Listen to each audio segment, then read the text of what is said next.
Okay. Hello, and welcome to Stasis Pod, the Beast Wars podcast. I'm Rob. I'm Jen. I'm Alex. And I am David. Yes. I think we ended up with the evil cloned David instead of the regular David. Oh no! How can you tell which one's which? No, I am normal, yes. Oh, man, Prove it by transforming. Prove it by having a race. That's right. There, I transform back. Very quickly. You did not see. That'd be pretty great. Alright, so today we're looking at the 14th episode of Beast Wars, Double Dinobot. Yay! The second in the presumably inadvertent Double D two-parter. Yes.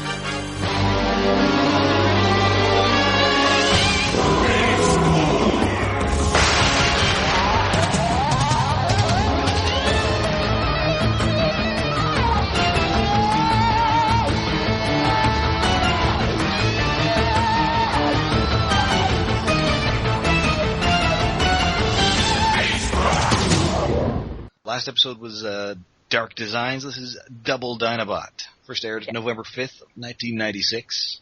And we open at the Predacon base. There's lightning and thunder and a screaming pterodactyl overhead.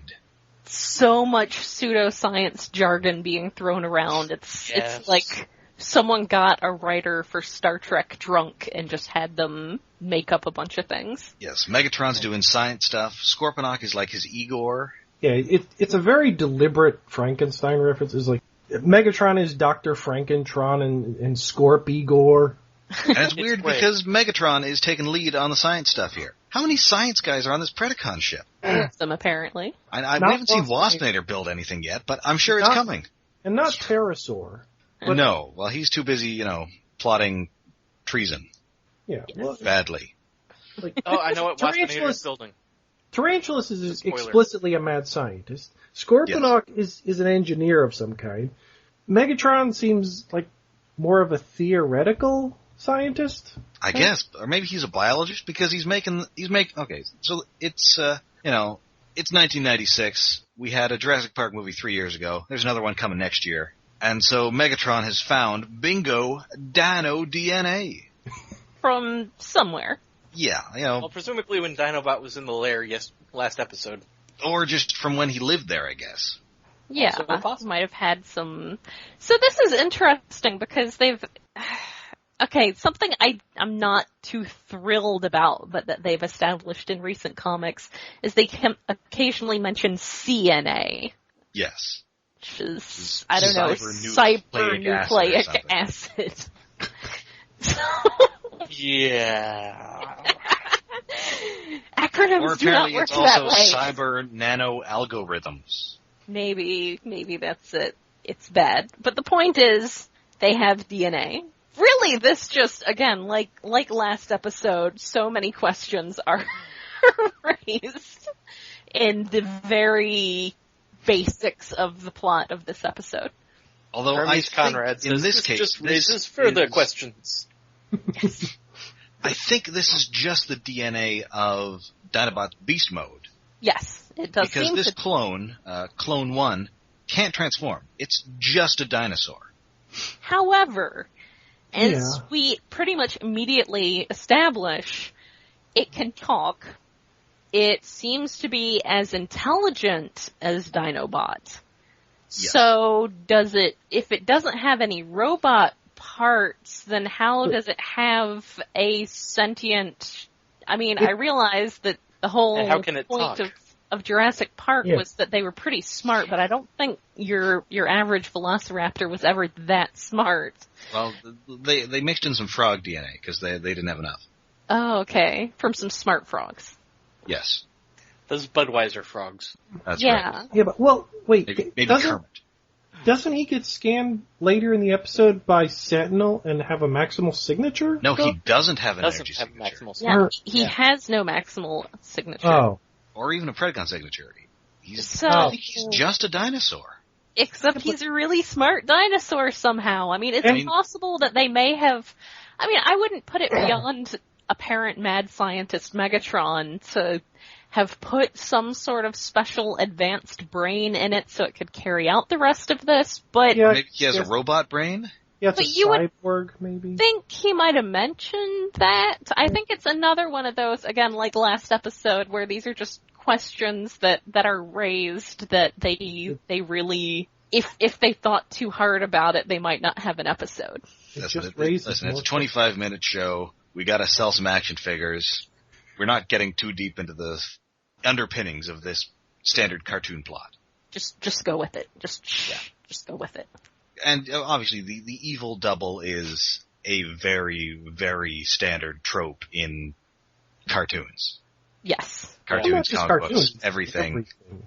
You know, it's a science fiction standard. You've got your Bizarro, you've got your Faker from Masters of the Universe. Yes. The original Transformers series had a prime problem in which the Autobots are bedeviled by a remote-controlled duplicate of Optimus Prime, which... Even Soundwave is bedeviled by it. Yeah. Megatron opens up the cloning chamber and he's all, it is Optimus Prime. No, Megatron explains to Soundwave, he's like, hey Soundwave, so I made this duplicate, this remote-controlled duplicate of Optimus Prime, check this out.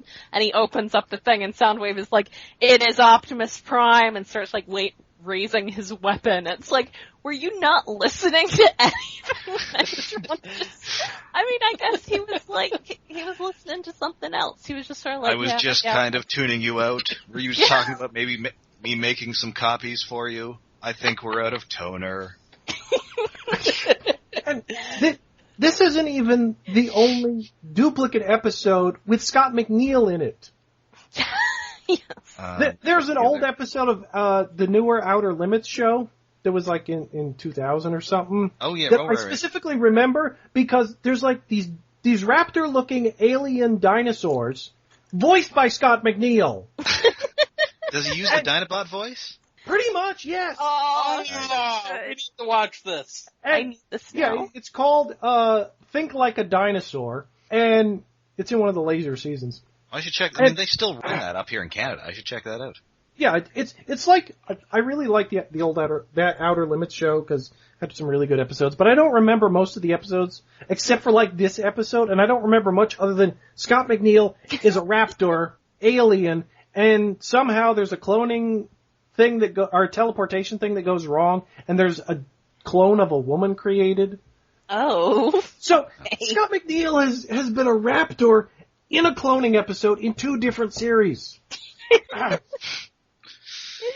Anyway, back to this. Megatron has made a dino clone. Right, and it can't transform. No, because it doesn't have any robot parts, despite having the intelligence of a Cybertronian. Yes. And, Megatron says, send in the clone, which, Yeah, that's not even going to be the only clone pun this episode, unsurprisingly. Oh, yeah. Oh. Send in and I like that when he, I guess, explain their scheme here. Yeah, the scheme is they're going to send this to the Maximal base, and they're going to use it to disable Sentinel so they can just bust into the Axelon. But first, they have to send Pterosaur out to kill the real Dinobot, which... Why Pterosaur and why only Pterosaur? But maybe send 2 guys. Tarantulas isn't in this episode. Maybe send him too. Or at least send Waspinator with Pterosaur. And Waspinator would work. They can both fly. The one thing before that scene ends, I really like when the Dinobot clone walks off and says, "As you command, mighty Megatron." Megatron's got the most satisfied smile. And it just lingers, the camera just lingers on Megatron sitting there like, I don't know, like he used to have dirty dreams about Dinobot that he's now remembering again. This is the best. Next time I'll make 2. Yeah. This one's loyal. Yeah, there's some really good Megatron, like, mugging to the camera in this episode. He just looks really, really happy with himself. Oh, it gets better later. After the clone Dinobot, expresses loyalty. Yeah. Anyway, so meanwhile, only Pterosaur is sent to take out Dinobot. And he kind of does. He buries him in this cavern, mountain thing. Oh yeah, he chases him down. Dinobot's bored, so he follows suit.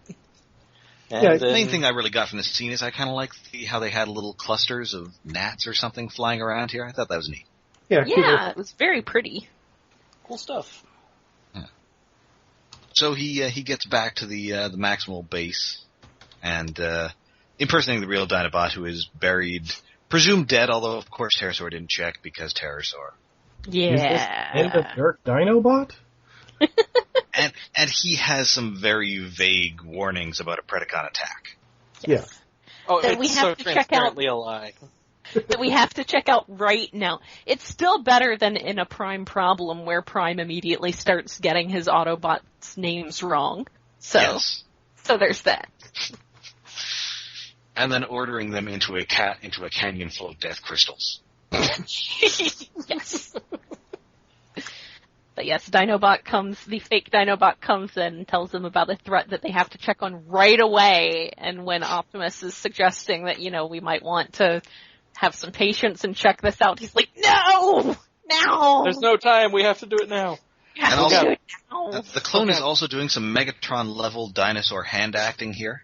He's wildly gesticulating. He does flail about more than Dinobot actually does. Dinobot just usually points every once in a while. This one's like full on flipping his hands and shrugging his shoulders a lot, which looks weird.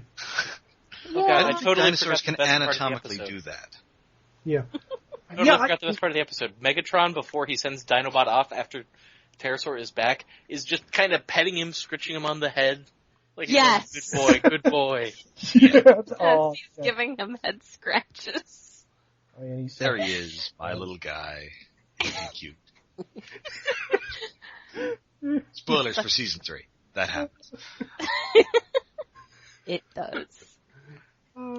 So yeah, Primal is, I guess, working on the computer and sends Rat Trap, who is inside the computer, I guess, plugging stuff in. Him popping out is just the best. That's weird, because it's the center console in their bridge area, and Primal was messing around with it, and then like a trash can lid flips open, and in the center of the donut, Rat Trap just pops out. Yeah, it's like he's Oscar the Grouch. Yes. So, fake Dinobot and this Rat Trap go to this lava-filled zone where the Predacons allegedly are. He kind of cheats himself. He kind of talks his way out of transforming once he's there, which should have been your first hint because Dinobot's first instinct is never not attack them immediately. Yeah, that should have been a dead giveaway. And also, Rat Trap uses settle into the metal, which is a line so bad they should have given it to Cheetor. Yeah, that was Cheetor level. So many. I forgot there were so many puns in the show. It's pretty funny. And unfortunately, Rat Trap makes the mistake of crossing a bridge, and what I said last time about bridges in Beast Wars stands. Never cross a bridge in Beast Wars. Yeah, no, and especially not. This bridge is a giant log, like out of King Kong. Suspended over lava. That's a terrible idea. Yeah, it's not just suspended over like killer giant bugs. It's lava. Don't go. I'm going to again headcanon here that Rat Trap has just grown to trust Dinobot so much at this point that he is willing to walk over this precariously placed log over a river of lava because Dinobot says it's okay.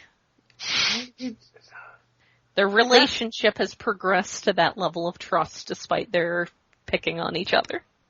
That's true, but it does kind of feel too early for that still. Because, like, you're still feeling each other out. I think Rat Trap would still be, no, you go first. Yeah. Well, as it turns out, his trust was misplaced because he just totally he kicks this bridge out and he plummets to his death. Yes, 3 times apparently. Yeah. Oh. Meanwhile, Dinobot is alive. The real Dinobot. Oh! Yay! Such pretty sparkly moats in that cave. Yes.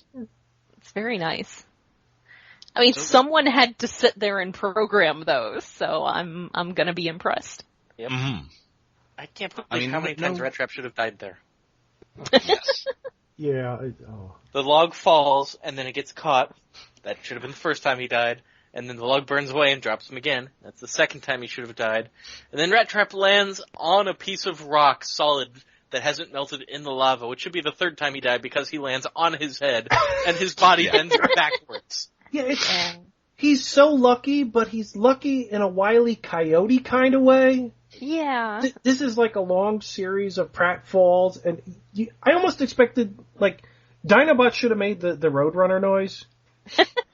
I kind of expected a reprise of that surfing music from Better Mousetrap. Oh, yeah. Because there is lava surfing. Again. Yay, surfing. Yeah, and Rat Trap, at this point, he's a regular Norin Rad. Yeah, if he ever gets back to Cybertron, he's going to be a surfing champion. Yes. Unfortunately, it's Optimus Primal who ends up the show's only vehicle mode surfer. Canonical surfer. Yeah. So he's lava surfing, and the fake Dinobot goes back to the Axelon. He's putting on his best show of having been beat up or whatever. It tells him that Rat Trap is trapped, and so now Optimus Primal, you go save him. Don't worry about me. I'll get to the thing myself. Yeah, Get to the art chamber. Just leave me alone in our unguarded base because Rhinox and Cheetor are out doing stuff. Yeah, the Dino clone is dragging himself across the floor. He's really had it It's up. like, no, I'll put you in the CR chamber. No, go. You go without me. I'll get in there. Fine. I'm fine. There's no time. Can't follow you, but I'm fine. I'll put myself in the CR chamber. I won't destroy the base while you're gone.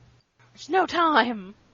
I basically love that this episode's structure has been imposter shows up, tells a lie is busted, leaves, kills someone, goes back, tells the exact same lie. It succeeds.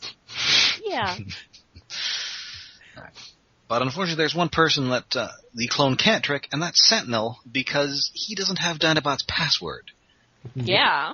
And man, do not forget your password on the Axelon. That Yeah, just shocking him all over the place. I have to say that electric shots for failed password attempts is the best two-factor identification out there. I I wholeheartedly have to approve. assume that was Rat Trap's idea. Yeah.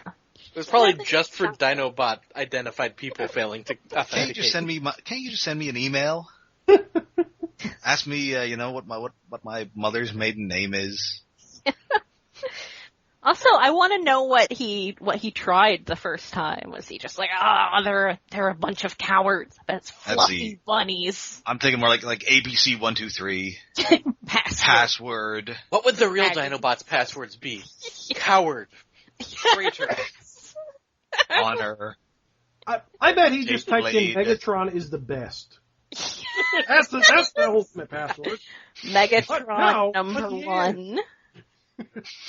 I also love that he's complaining that Megatron said this would be easy, and Megatron did not suggest this might be a problem at all.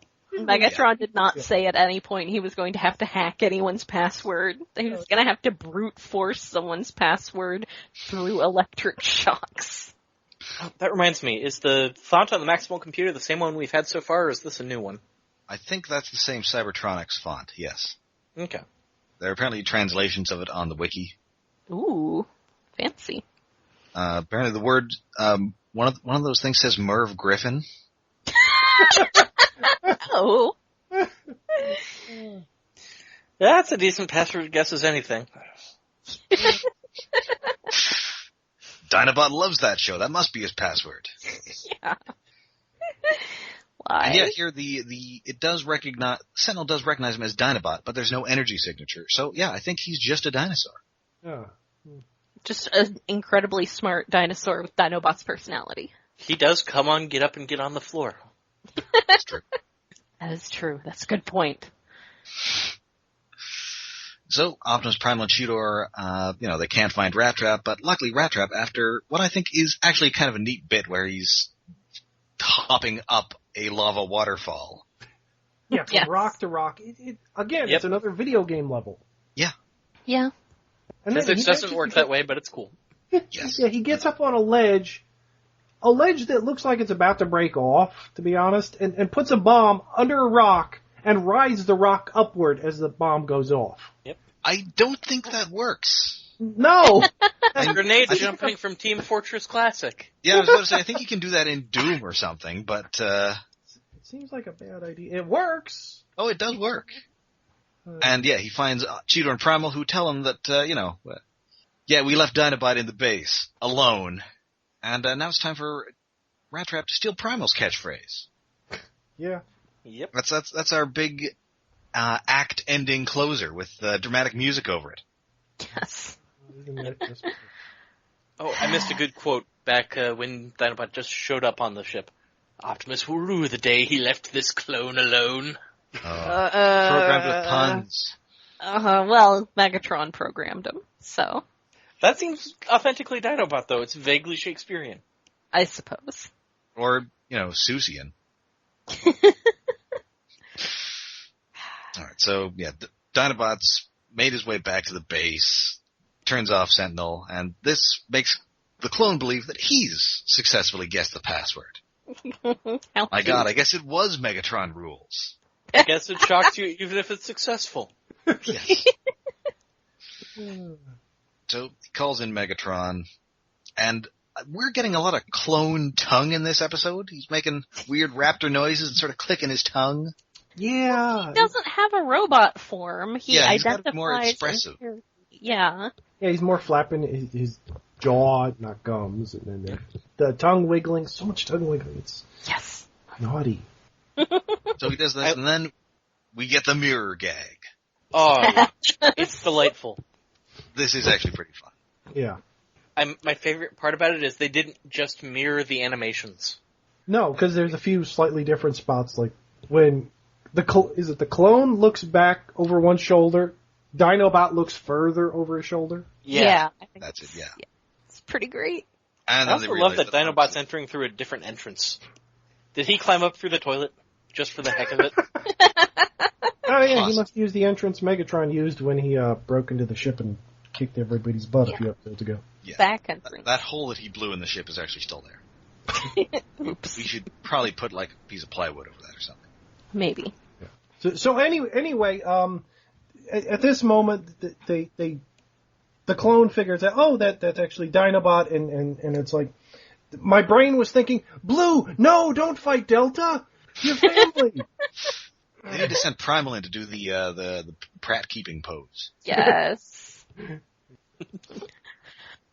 That would have also been the perfect opportunity to do the which one's the real one shtick.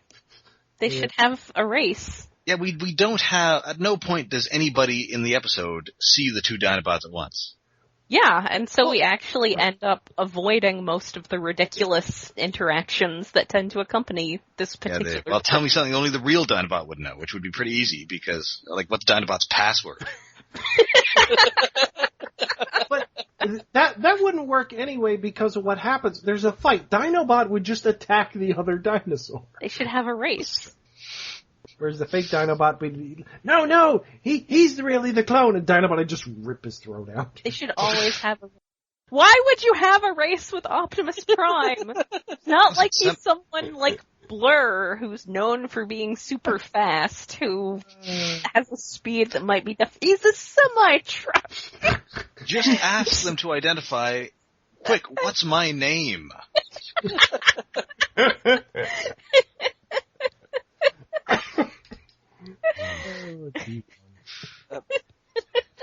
That episode. Silver, so clearly you're Silver Streak. He's programmed to not violate trademark. Get him! He's a knockoff. That's why he's got all those chrome weapons, and he's proclaimed himself to be future robot warrior. Well, to be fair, that just might be a Takara release. So anyway, they fight. It's kind of a Dinobot finds out that the clone can't transform, and so he decides to fight him in beast mode because Dinobot is a man of honor. And the clone is not. I really like, my favorite thing about that is that he could have just dispatched him. Oh yeah. He could have just taken care of him. But no, they have to tear up the control room. Yeah. Yeah. Fighting. There's so much property damage Dinobot could have just avoided. Like, yeah. It's great that, it's great that you're honorable and all, Dinobot, but, that was made of glass. Where do you think the nearest glacier is? Well, they do have that lava field right there. Yeah. Yeah, that's nearby. Just melt some sand. It's kind of a good fight, but since they are actually identical, you really can't tell them apart half the time. Yes. Like, the clone wiggles his tongue more, but aside from that, I think the clone is the one that uses his tail as prehensile to throw things. And then it's Dinobot who uses the, chair controls to hurdle the clone at him. And then it's the clone who uses, he drops a periscope or something? Yeah. Yeah, that's in the room. Which clonks Dinobot in the head. Yes. And so then the clone is off. Well, gonna go see Megatron now. I'll just leave you here unconscious.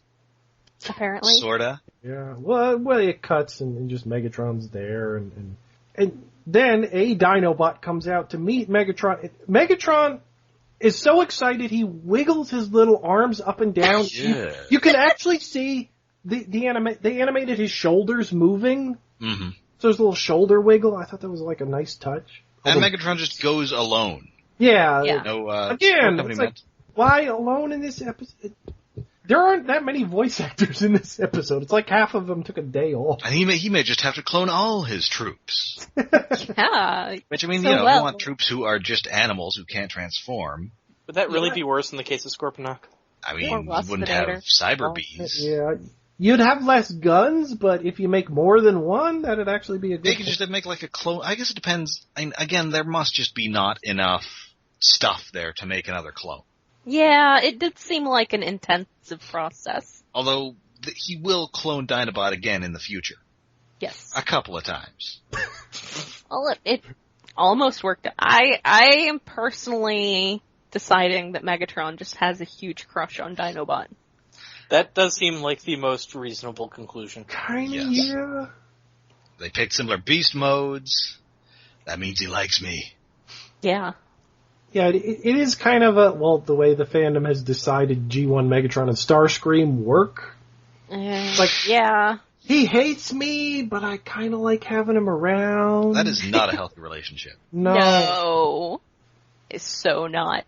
It's less a hurt comfort fic and more of a hurt assault fic. Yeah. No, it's a hurt dance on your grave fic. Yeah. Yeah. So, he tells him that, he can, Megatron just walk right into the base, and then he turns the shield right back on. Clonking Megatron into the mud. Like, what? Oh, why? Okay, so this is actually the real Dinobot, not the clone Dinobot. Yes, spoiler. In the fight he just had with his clone, he fought honorably in the same mode. And now he does a sneaky trick of pretending to be the clone just to trick Megatron to walking into a defense grid. Well, I guess there's... How does that honor or what? Subterfuge gets subterfuge in return. Yeah. They were equals before. At least he and the dinosaur were stab equals. him in the back or something? Stabbing in the back is way worse. This is, walking into that shield just knocks him over for a little bit. It doesn't kill him. It just throws him backwards into a pile of dung. It gets big. I think that's just mud. CG. I think it was just CG clump mud. Yeah, it does kind of look like poop. Rat Trap is eating them gray apples. They gotta come out somewhere. Ew. Well, that's just horrifying. Yeah, and Primal's not letting him do that in the base. The toilet's broke. Megatron blew a hole in that. You have to go outside now. Outside the grid. Great poops. All right, so Megatron is wise. It's time for them to have a BMO war. Yay! Yay! It's the Kamehameha versus the Gallic Gun. Yeah, it's totally a Dragon Ball energy battle. They're pushing back and forth with Megatron's mouth ray and Dinobot's eye beams. It's pretty good. I like that he's firing his eye beams so hard. Smoke is coming out of the little vents on his head. Yeah. Oh yeah. They handled that detail, but they still didn't keep his eye beams from clipping through his eyebrows. Yeah. On the other hand, Megatron stomping into the ground with his claw tail is awesome. That is great. Racing himself. That's nice. But before this BMO war can reach its conclusion, the rest of the Maximals show up, and Megatron chased off. Yeah. Megatron blasting off again. Yes. Yep. And back at the base, Raptor is still not quite buying this whole clone thing, because where's this clone? Dinobot ate him. He ate a person. He was a handsome fellow, and quite tasty. And then he takes a little bit of him out of his teeth and flicks it at Primal. Primal says, "You're disgusting." That's a friggin' nightmare. And then Dinobot lets out a huge burp. Yeah, and Cheetor actually gives a thumbs up. He's got a weird expression on his face, but he still gives a thumbs up. Maybe he's afraid that if he doesn't approve, he'll be next. Yes. Yeah, that's great, Dinobot. That's real cool. I'm gonna be over here, away from you. So that might be the smartest thing Cheetor's ever done. Yeah, that cannibalism's cool. Actually, Yeah. The two Dinobots on the team are Cheetor and Dinobot. It's true. And I guess that is, well, this is such a standard plot. I don't think any cartoon has ever resolved it in that fashion. No. Direct. Well, okay. No, is it definitions of cannibalism are weird with non-human species, but sentient dinosaur eats other sentient dinosaur. That's cannibalism. I don't think it's cannibalism because, as we'll find out in the next episode, that clone was kind of missing something. Yes. So it's not cannibalism, but it's like eating a zombie. Or it's like eating one of those Planet of the Apes. Well, no, but it's like he ate the dinosaur in his dino mode, so that's at least half cannibalism. I don't know. It's like if a werewolf eats a wolf while it's in werewolf mode. Yes. There's really no appropriate metaphor for this, but it's super weird. Yeah, eating a pod person. Yeah, something like that. A clone, it's super weird. It is the weirdest ending. It's the weirdest ending so far, even weirder than all the ones that end on just laughing. Ha ha ha. I mean, that's standard cartoon stuff. Most cartoons don't involve your heroes eating people. It's probably the weirdest ending of any Beast Wars episode. I'm going to say it's the weirdest ending of any Transformer show, period. I'll go with that. I can't think of a weirder one. I can't. I'm sure there's Although I can think of a weirder one, but I can't think of a weirder one that's more interesting. I can't think of a weirder one that actually makes sense. I mean, there's a lot of, John that just made no sense whatsoever, and I don't think it counts. And most Energon episodes don't end, they just stop. Yeah. That is true. We've been shooting each other for 20 minutes, now we're gonna stop. Yeah, so it's next week for 20 more minutes of this. Kill yourself. Episodes, but most kicker, our planet's kicker. Most of those are like snowballing of weird. This is just like normal standard and then makes this weird completely right turn. BT dubs, I ate a guy. Oh, Dinobot. That wacky Dinobot. Oh. And that does lend more credence to the idea that he's just a dinosaur because, I don't think Dinobot can eat metal. Yeah. So, at most, it had a cyborg implant to make it smarter or something. That's what he picked his teeth with. Yeah. Hey, Garfield, where's Odie? I don't know. Burp. Superman, did you take care of Bizarro? Oh, yeah. He was delicious. I'm gonna need some time alone. And some more ketchup. Oh, that's where Abu Dhabi is. Yes. And I guess we will find out next season that he did keep a part of him. Yeah. Yeah, spoilers, there's a skin hanging up in Dinobot's room. Yeah. Skills aren't tasty. He had to keep a memento. Yeah. Also, Dinobot just ate the entirety of him. He ate his whole mass. Yeah. I assume the bones are still somewhere, too. Yeah, that is the question. What happened to the bones? Did he crack them open like a hyena? Are they just gonna find them somewhere?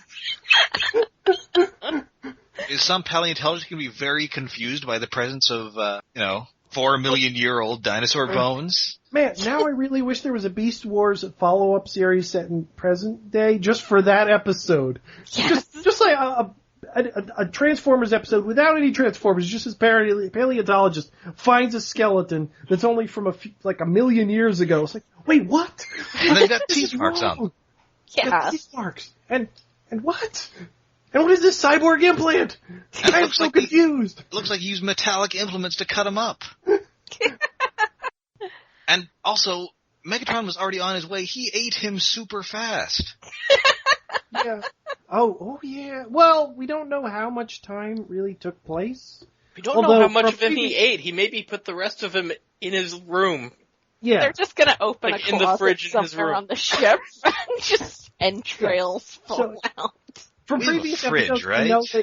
we know the Predacons can walk to the base in like 5 minutes or something. And the Maximals were already headed back there. Yeah, and he beat up...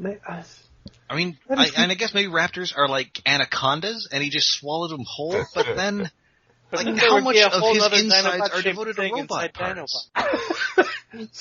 So he couldn't have eaten all of it, but he still... and I guess we know he didn't swallow him whole because there's bits of him stuck in his teeth. Yeah, and there's the skin. And I'm just imagining Dinobot and Cheetor having ribs every day for the next week, while the other Maximals just kind of look at them kind of creeped out. These episodes raise so many want questions. Some gray apples? This is... These philosophical questions should not be raised about a main character in a cartoon for kids to sell toys. I disagree. They totally should. Because this is great. It is great. It's good for us, but... how many children did this mess up a little? Well, I mean, I would have seen this when I was 11, so... How messed up are you? I mean, I've never tried to eat anybody. Well, you've never met a clone of you. I still probably wouldn't eat him. I mean, the fact that he has the hide preserved means that there was, like, butchering involved. Yeah. He cut this guy into chops. Yeah. And then I guess he, like, preserved that hide somehow. Yeah, well, he's learned tanning. Picked up a trade. Do not interrupt Dinobot during his private time. So what's the best cut of meat on a Dinobot? I don't know. I mean, it's a velociraptor, so it's basically a bird. So obviously the best parts would be the oysters. Oh. Well, you want to be part with a lot of meat, and he does wiggle his arms a lot. Maybe the breast. I mean, I prefer dark meat myself. Yeah. Let's go with drumsticks. Drumsticks flavorful. are probably really good. They're big, but huge drumsticks. Look at the thighs on that guy. Yeah. Yeah. Of course, I mean, again, there's no sign of that clone, so he ate everything. Yeah. His rigid grill structure must have been tasty. More foods. Dinobot, you are disgusting. Yeah. So, yeah, this episode, it's pretty standard until the last 30 seconds, at which point it becomes Hannibal. I'd say it's actually kind of a bad episode, because like the last episode was like a standard cartoon, there's a double, you get switched, personality, whatever, MacGuffin. This one, it's like, oh, there's a double, things happen, but it's kind of a dull, even by that standard. I mean, Scott McNeil doesn't get to be, like, hilariously evil in this. Yeah. Because most of the time he's just kind of pretending to be regular Dinobot. Yeah. So Scott McNeil gets to have some fun, but not a lot really happens. It's like, most of it is like taken up by like, Rat Trap at the lava, his goofing around there. The Pterosaur and Dinobot fight at the beginning, that's kind of boring.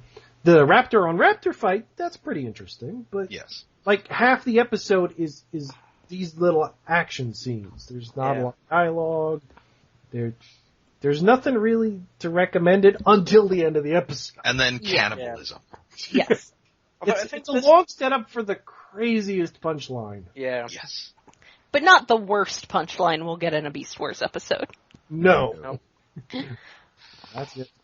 All right, That's a little later this season. Yeah, so that should do it for Double Dinobot, but since, there wasn't a whole lot to talk about in this episode, I thought that since we're now halfway through the first season of Beast Wars... The ending credits actually changed. Oh, right. Because, before it was like the little clips of the very second episode, actually. Mm-hmm. Yeah, that was black text. Yeah, now it's just black text, longer song, longer credits. Uh-huh. So now we're halfway through the first season, and... Why don't we talk about how this was received in the fandom at the time? I mean, this was sort of like the dawn of the internet as far as a thing that everybody has access to goes. Not everybody. I mean, not everybody, but you could usually find it at your public library, as I did around this time. My library had computers? As of when this aired, I did not have internet access yet, but I would get it within the next 6 months. Yeah. And it was we're past the time when it's just like guys on military computers talking to each other about, I don't know, episodes of Star Trek or something. Yeah. Anyway, so by this time there was already a Transformers fan community that, they got Generation 2, so they had that toy line and repackaged G1 episodes and 12 issues of a comic. Yeah. And then they got something completely different. How'd they take it? Jen, you're our ATT expert.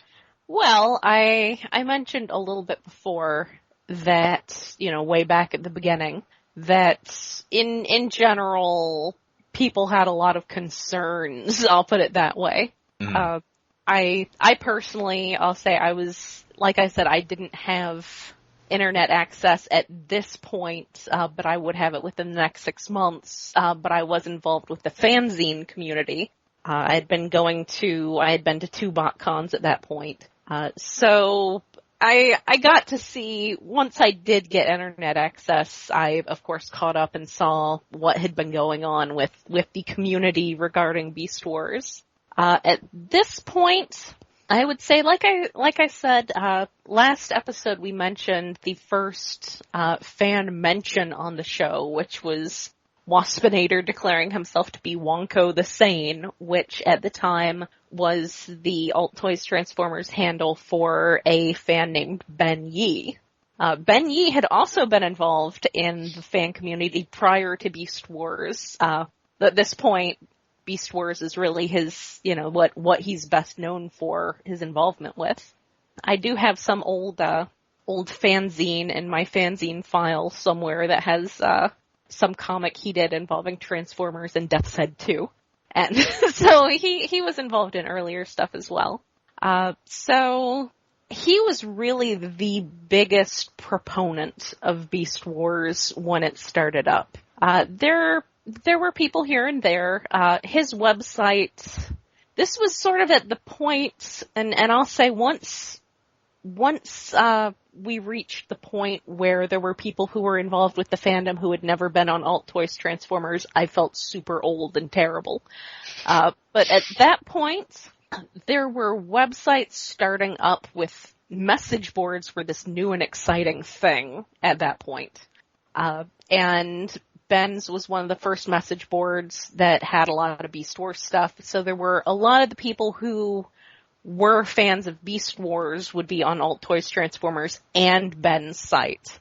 Of course, there got to be a point eventually where you would be on alt.toys.transformers and the Allspark, or on alt.toys.transformers and TFW 2005. And then eventually it got to be the point where people weren't on alt.toys.transformers, which is sad, but that's sort of how technology works. And at this point, I think we're really seeing a sunsetting of message boards as a place for people to go to. So a lot of people who were very pro Beast Wars sort of rallied, with him and his website, his message boards. I think by this point in the series, people were sort of starting to warm up to it.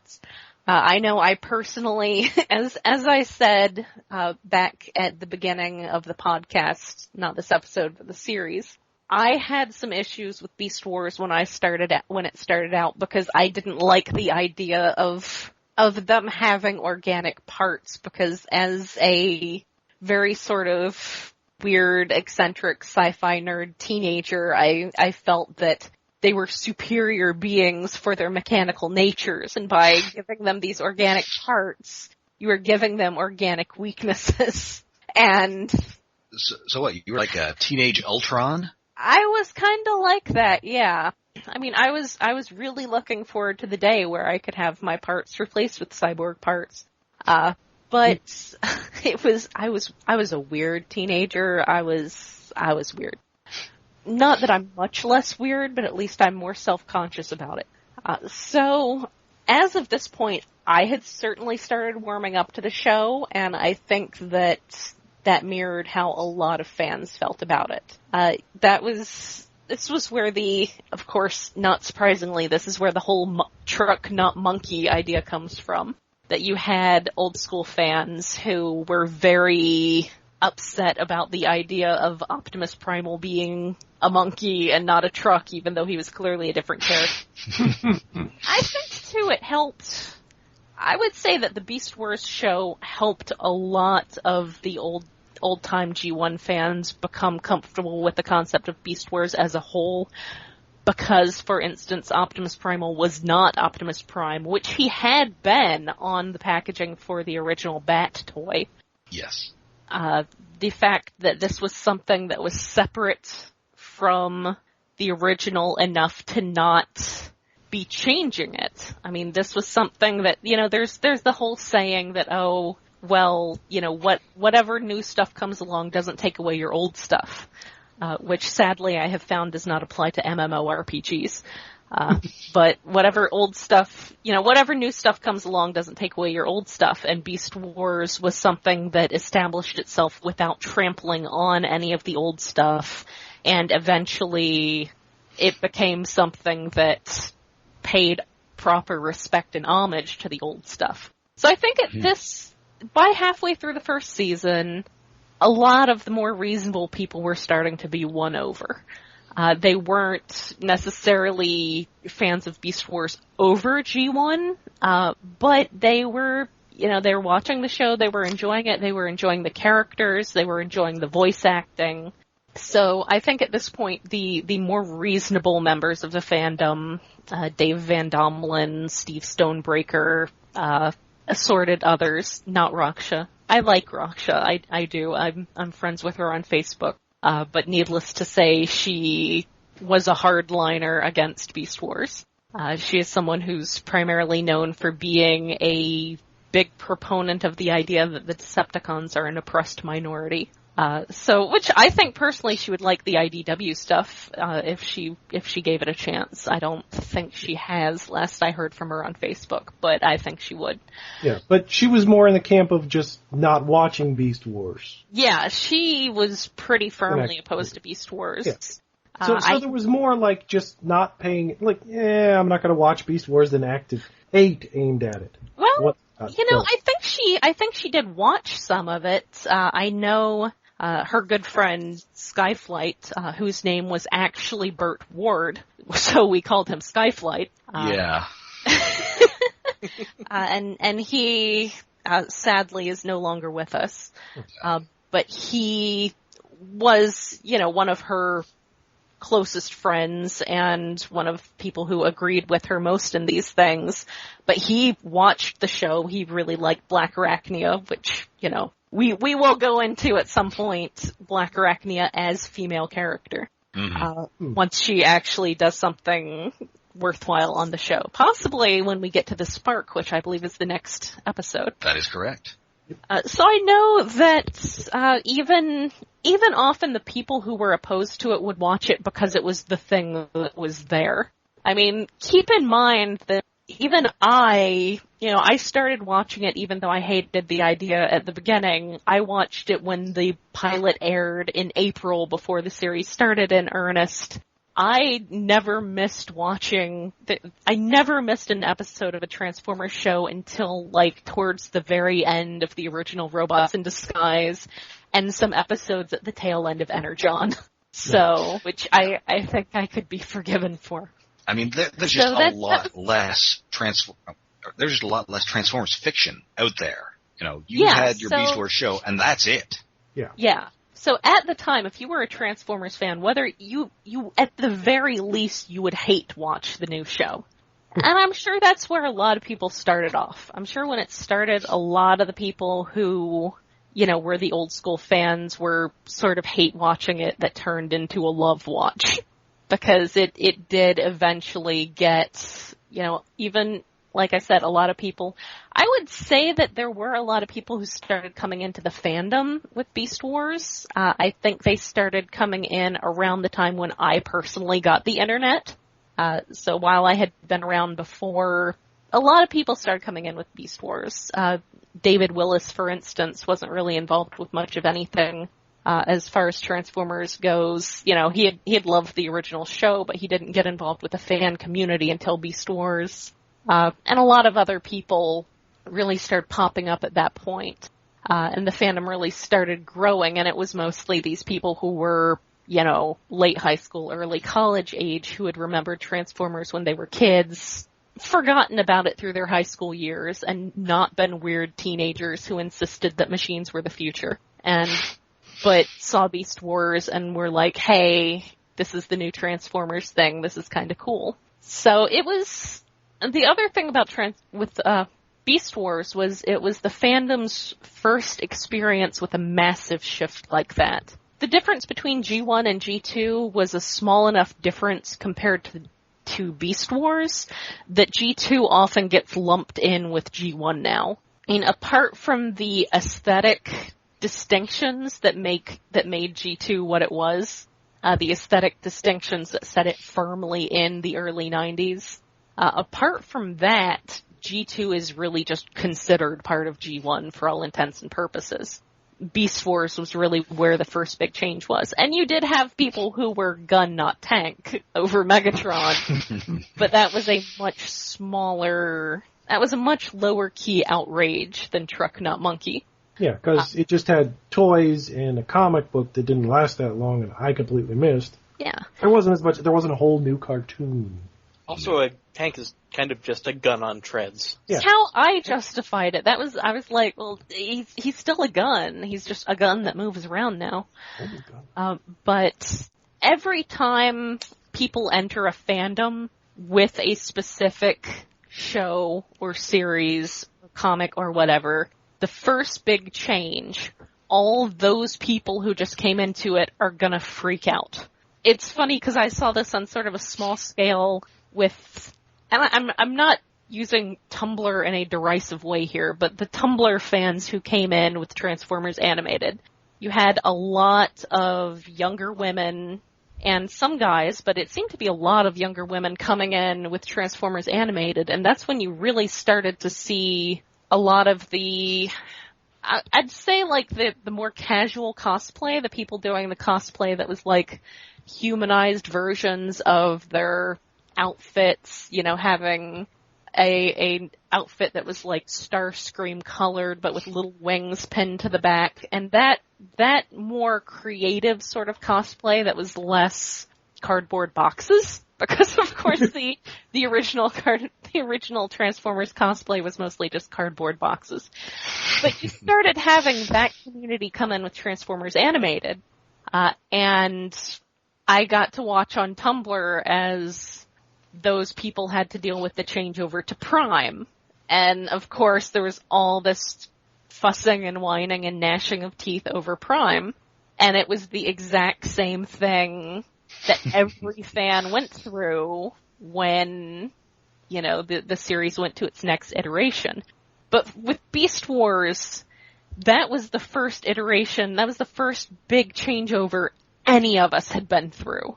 Yeah. So it was that thing on that phenomenon on the scale of the entire fandom. To be fair, the fandom was tiny. Yeah. Well, it had the advantage at the time that the internet wasn't what it is now.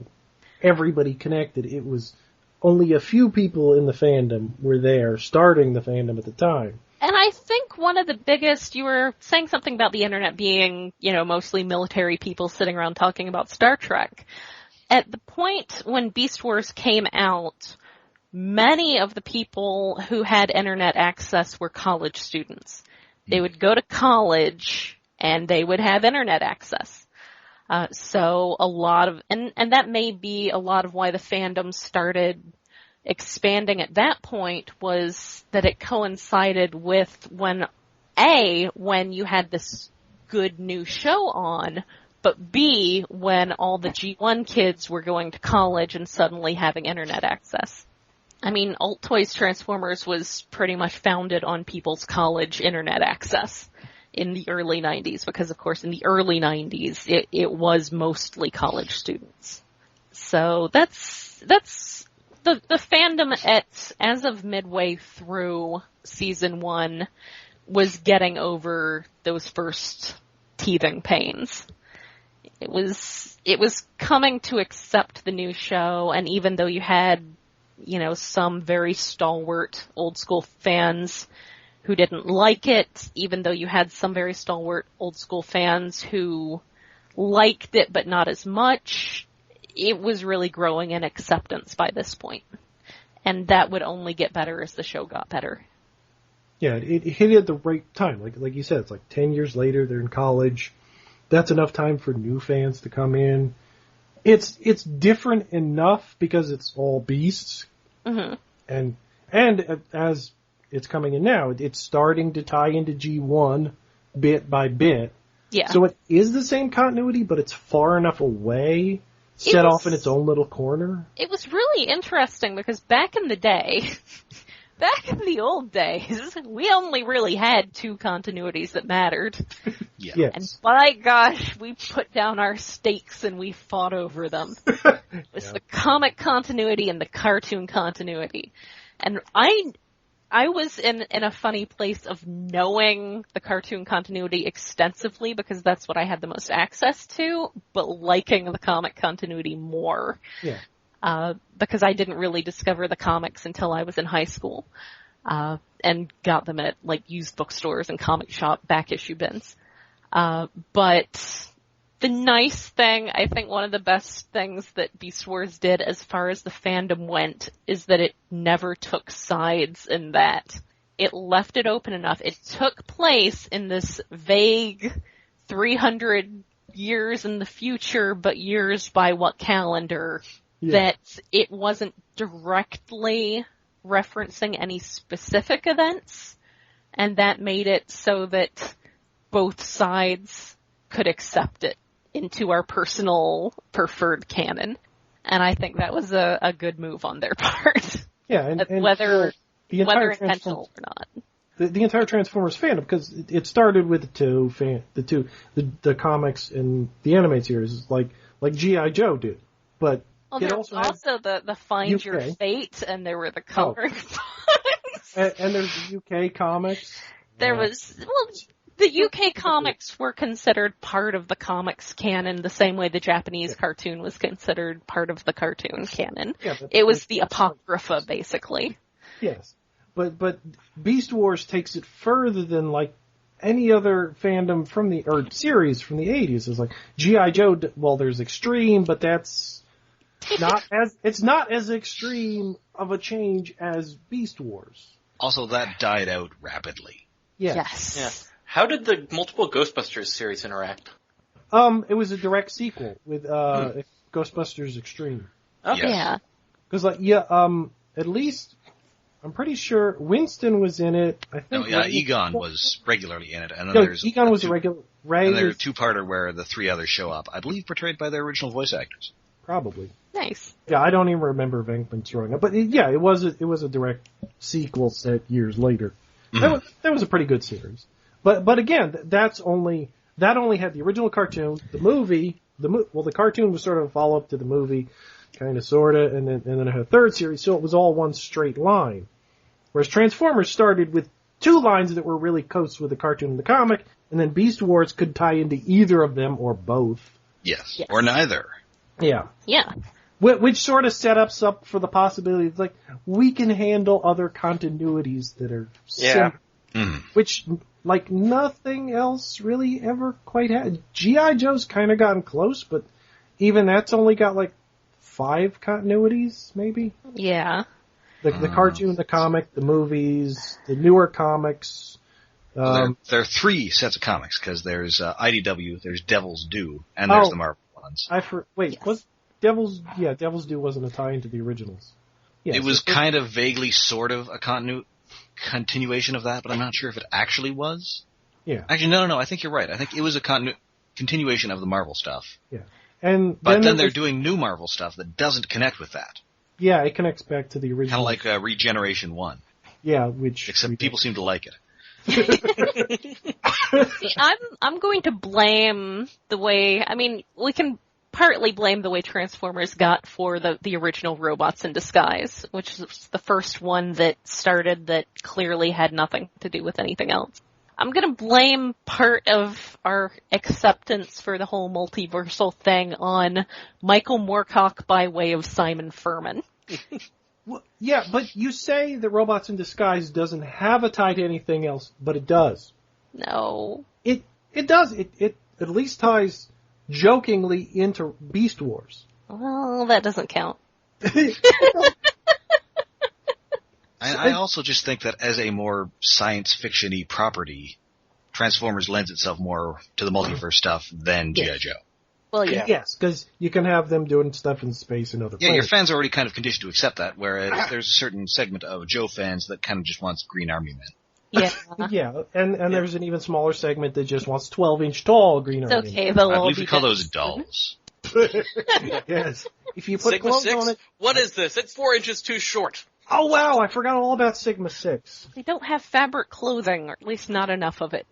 Okay, so G.I. Joe has more continuities than I remember, but it's still, less than half as many as Transformers has. Yeah. Transformers seems to have new continuities just whenever the heck it feels like it. About every 5 years or so. It also helps that, Transformers is successful, and they keep making more stuff based on it. Yeah. That probably helps too, yeah. Also, I just like mentioning Michael Moorcock. Of course. But he was very influential on Simon Furman's generation of British writers. Mm.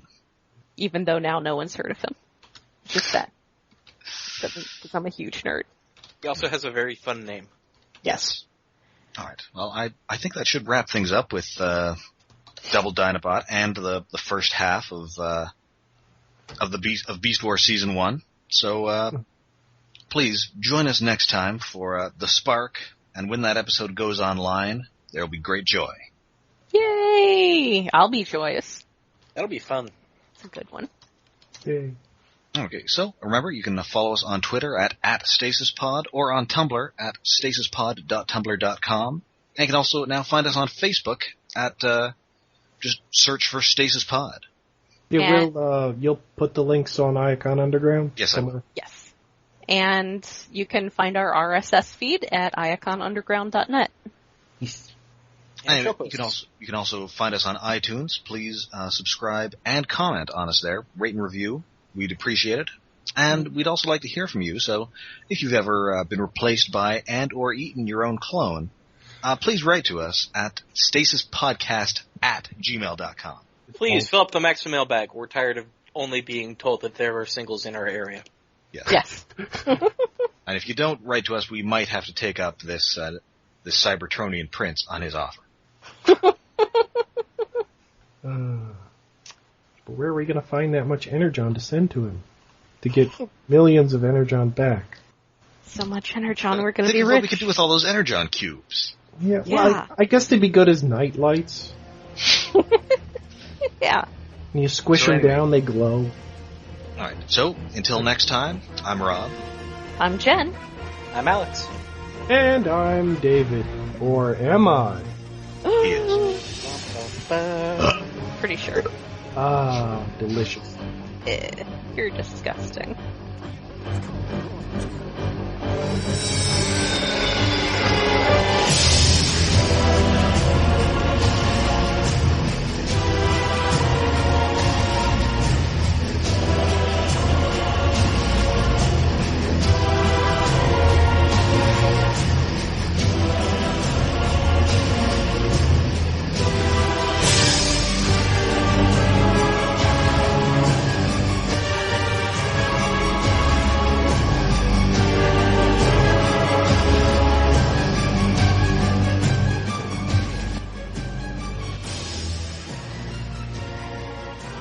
Hey, if you like something, buy multiples.